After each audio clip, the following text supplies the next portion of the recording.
संज्ञान में आया था। तो हरि नाम के प्रजापति, हरि नाम के योगेश्वर निमि महाराज को हरिप्रियों के लक्षण बताते हैं। वो लक्षण क्या है? सर्वभूतेषु यः पश्येत् भगवद्भावमात्मनः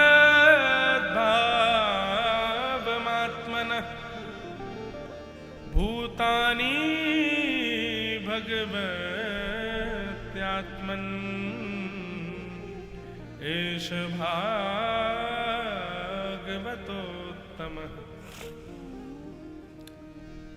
हरि प्रजापति कहते हैं, हरि योगेश्वर कहते हैं, सर्वभूतेषु यह पश्येत, ठाकुर जी जिससे प्रेम करते हैं, जिस वैष्णव से प्रीति करते हैं, उसके लक्षण क्या हैं? बोले सर्वभूतेषु यह पश्येत भगवद भावमात्मनः।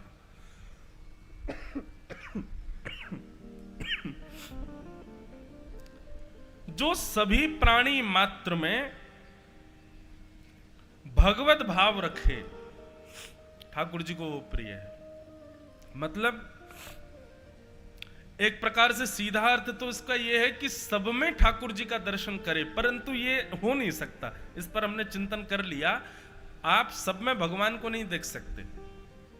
देखो अपने अगल बगल वालों को, दिख रहे हैं आपको भगवान? उनमें नहीं दिख सकते।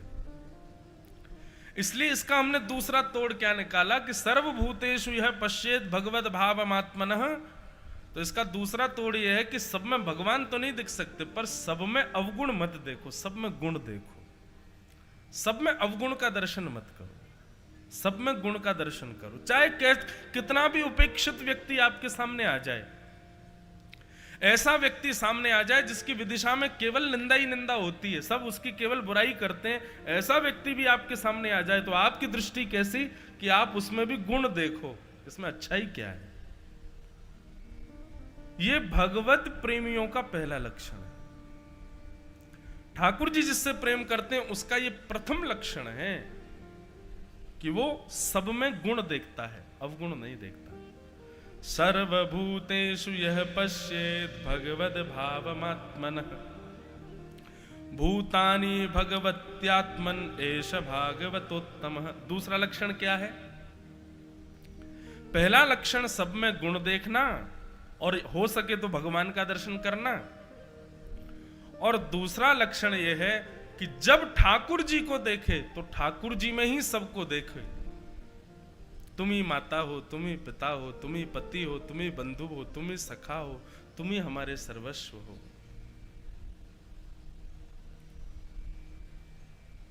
मलुकदास जी महाराज कहते हैं, एक पद पूज्य श्री मलुक पीठ वाले महाराज जी को बहुत प्रिय है, एक बार उनके सामने भी गाया था, उनको बहुत अच्छा लगा।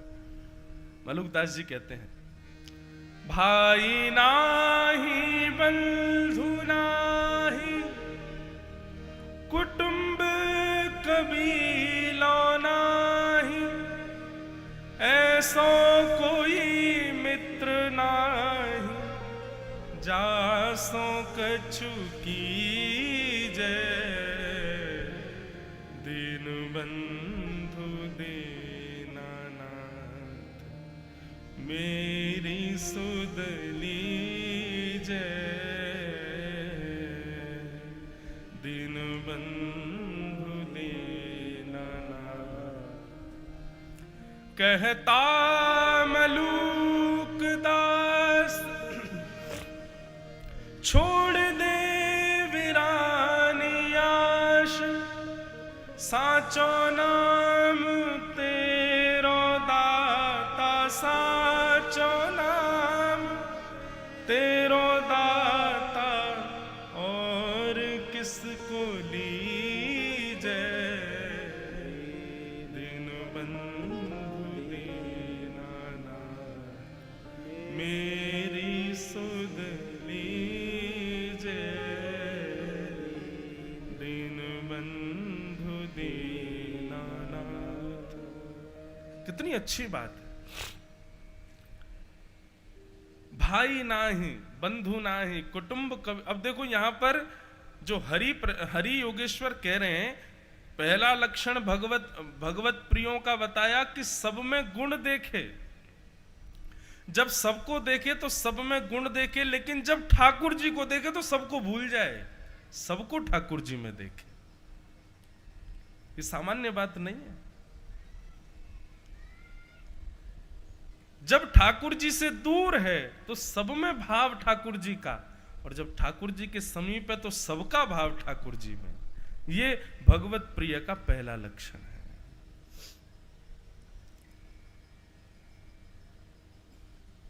उस समय भूल जाए जब श्री राधा रमण जी के सामने खड़ा हो कि मैं किसका पुत्र हूं, मेरी मां कौन, मेरे पिता कौन, मेरे भाई कौन, मेरे बंधु कौन, मेरे सखा कौन, अरे खुद को भी भूल जाए मैं कौन, जो हो सब आप हो नाथ। ये दो लक्षण हरिप्रियों के, लिखते जाइएगा।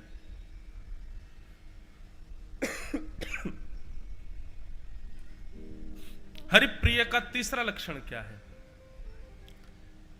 कि न काम कर्म बीजानाम यस्य चेतसि संभव वासुदेवैकनिलय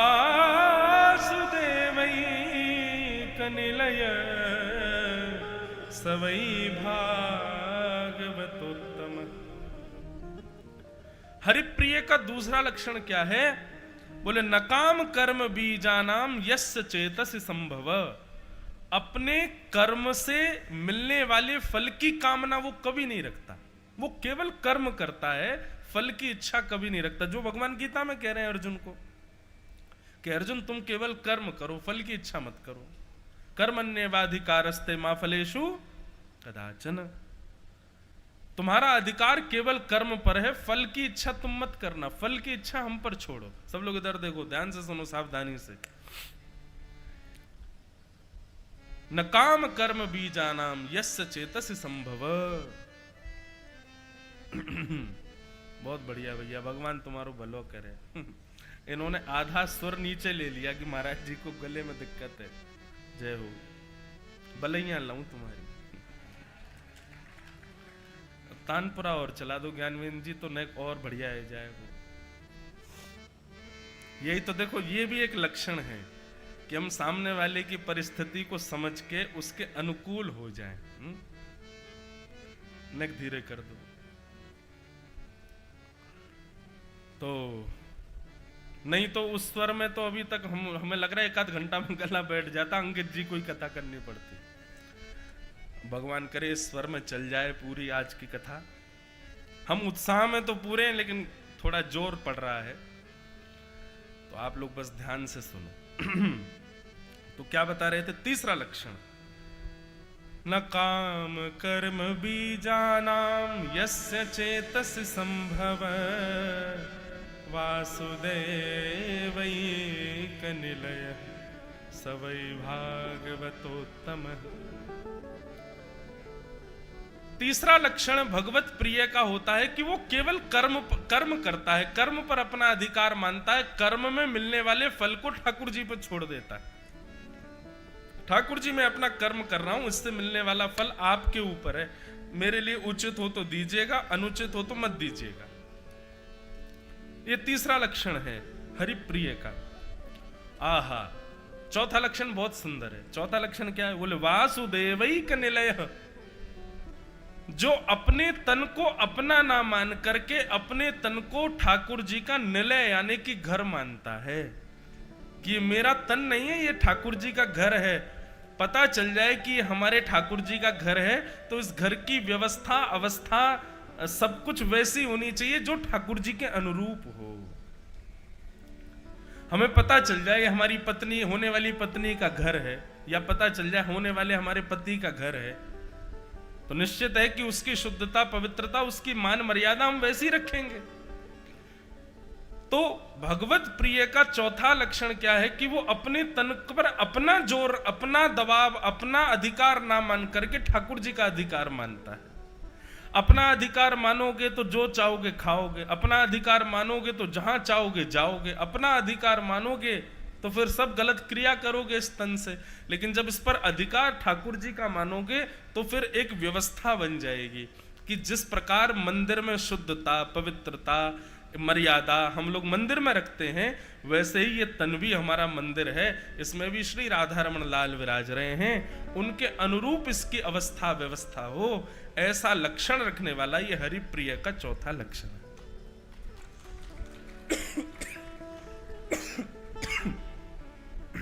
हमने बहुत साल पहले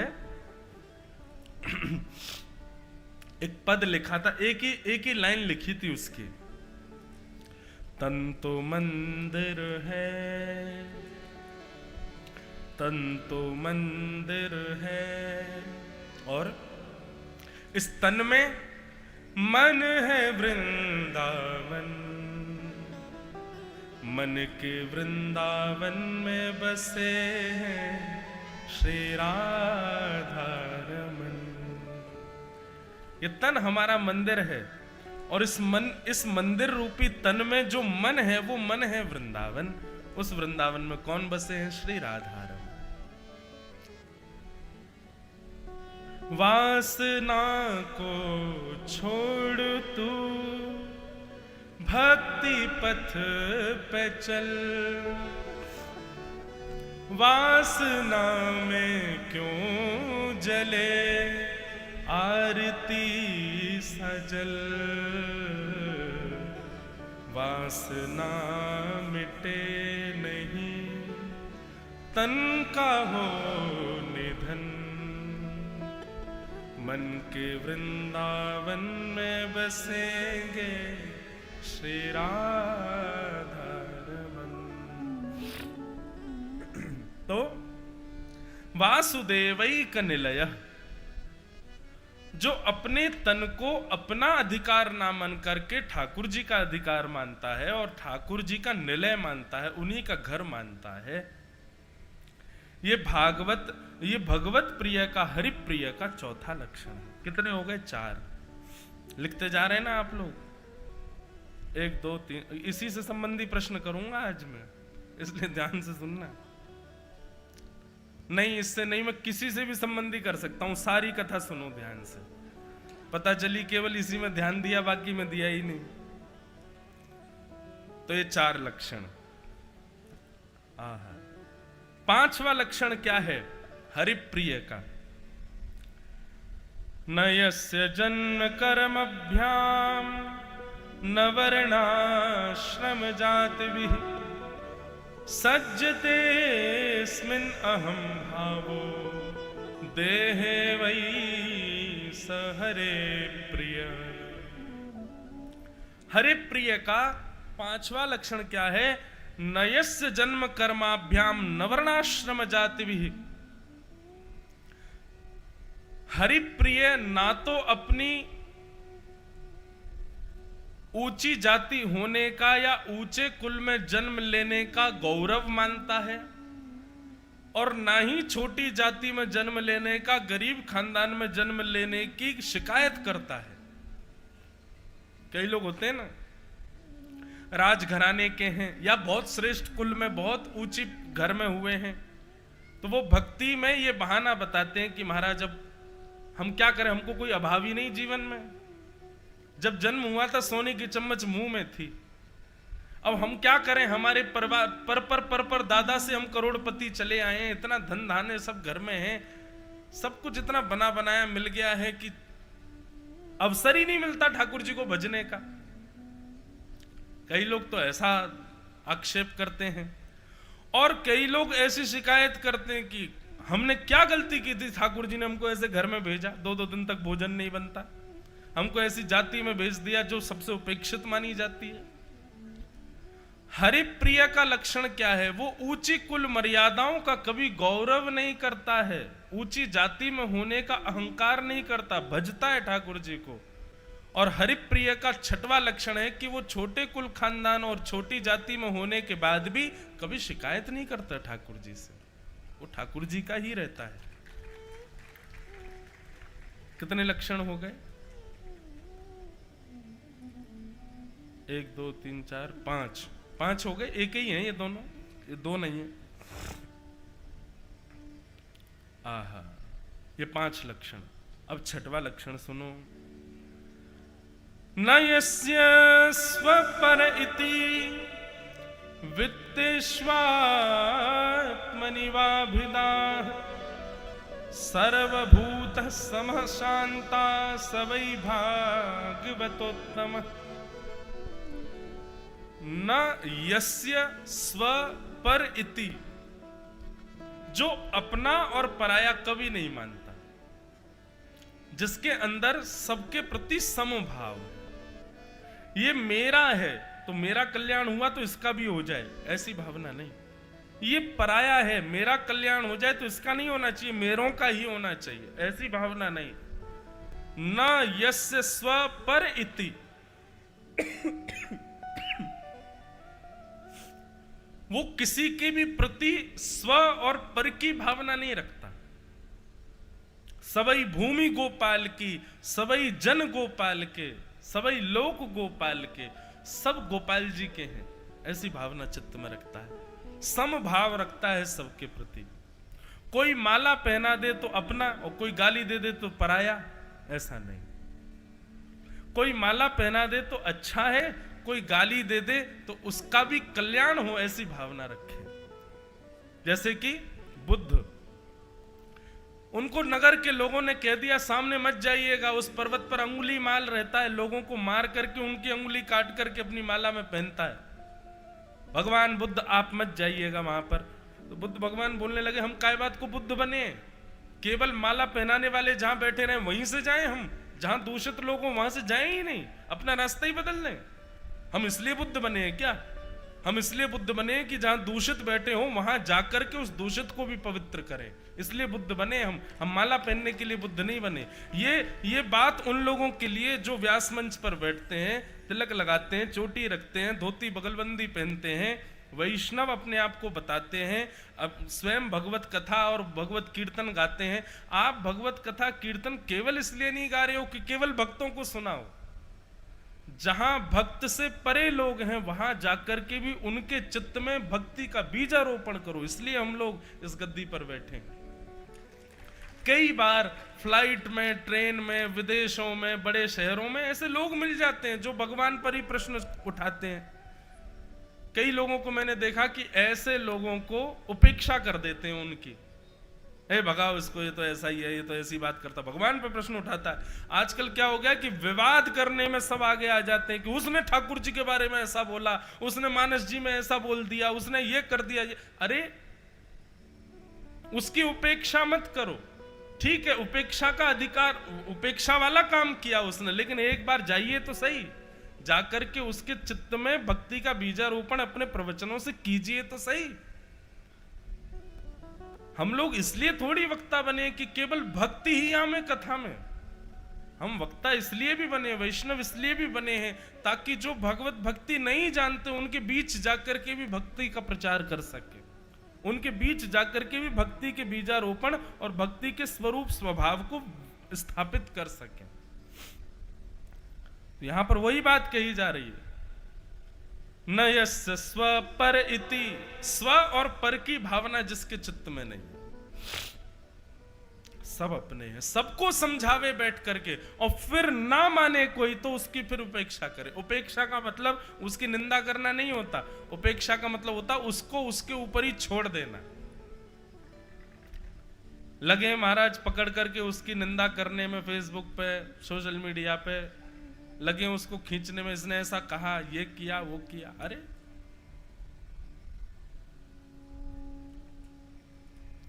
उपेक्षा का मतलब उसकी निंदा नहीं होता है।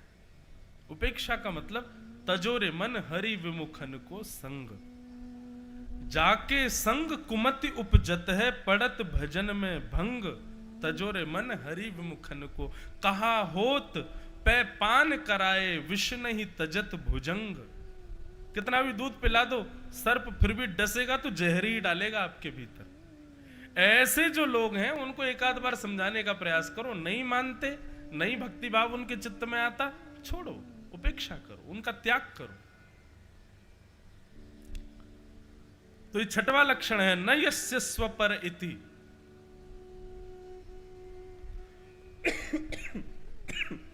स्व और पर की भावना जो नहीं रखता है,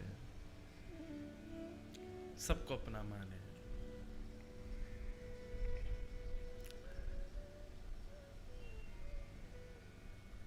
कभी भक्त चरित्र पढ़ा कीजिए बंधु। ठाकुर जी के आगे, अपने गोपाल जी के आगे आप हनुमान चालीसा का पाठ कर रहे हो, अच्छी बात है। आप सुंदर सुंदर स्तुतियों का पाठ करते हो, अच्छी बात है, उससे आपका कल्याण होगा। लेकिन ठाकुर जी प्रसन्न होंगे जब किसी भक्त का चरित्र अपने ठाकुर जी को सुनाओ, किसी भक्त का भाव अपने ठाकुर जी को सुनाओ। मैं कथाओं में कहा करता हूं कि भक्ति तो सब कर रहे हैं, पर भक्ति का प्रस्तुतिकरण जिसका अच्छा होता है ना, ठाकुर जी उससे रीझते हैं। मतलब बाहर ढकेल के ऊपर, ठेला के ऊपर छोले चावल मिल रहे हो, उसकी कितने का होगा वो? 50 रुपया थाली। और वही छोला चावल आप 5 स्टार होटल में जाके खाओ तो कितने का होगा? 500 रुपया थाली। दोनों में अंतर क्या है? प्रस्तुतिकरण में अंतर है। वो सामान्यतया रोड के किनारे एक डिस्पोजल उसमें आपको दे दिया गया है, इसलिए उसका मूल्य 50 ही है। लेकिन वही व्यवस्थित थाली के अंदर एयर कंडीशन हॉल में डाइनिंग टेबल पर बैठे हैं, बढ़िया चमक रही है, चम्मच थाली सब उसमें परोसा जाए तो 500 रुपए का हो जाता है। प्रस्तुतिकरण भक्ति का कैसा है? ठाकुर जी उससे रीझते हैं। स्तुतियां सब कर रहे हैं, भगवान को सब भज रहे हैं, भगवान के सामने सब बैठ रहे हैं, लेकिन आप अपनी स्तुति में, अपनी भक्ति में नवीन क्या कर रहे हो? ठाकुर जी उसके लिए लालायित बैठे। आप नया क्या प्रस्तुत कर रहे हो ठाकुर जी के आगे? तो ये 6 लक्षण हैं हरिप्रिय बनने के। इन 6 लक्षणों का जो व्यक्ति पालन करेगा उसका जीवन में कल्याण निश्चित होगा। और मानव के कल्याण का स्वरूप क्या है? भगवत प्राप्ति नहीं, भगवत प्रिय बनना, ठाकुर जी का प्रिय बनना।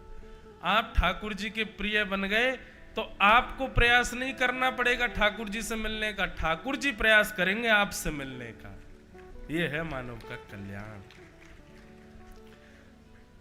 तो ये सब बंधुओं चिंतन से आते हैं भाव, ऐसे चिंतन किया करो। तो ये हमने आज